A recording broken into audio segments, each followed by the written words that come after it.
This might be the most hypocritical thing I have ever heard Chip Roy say. And believe me, there are a lot to choose from. Let me ask you about the impeachment inquiry, because there's a lot of criticism of, let the voters decide. We're inching up on the 2024 election, and likewise, a lot of the court hearings against the former president of the United States are being decided by legal actions rather than the voters.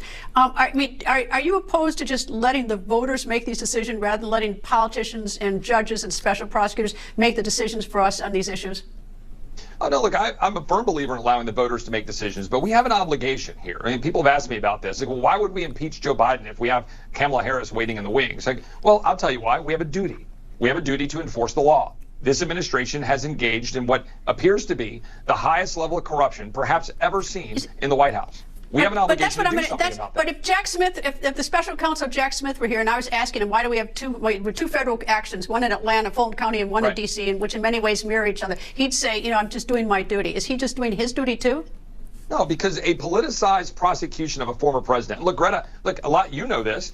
I did not support the legal theory of John Eastman and many of the people in the White House, right? I voted for the electors. I didn't think that was the right path to take.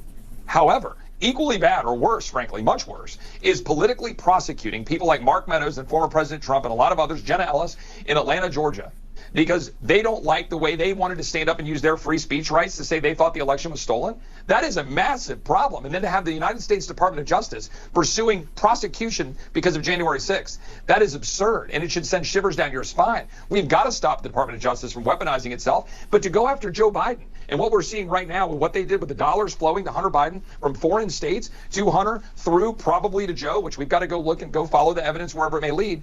Of course we have to pursue that and run that to ground. That's not hypocrisy.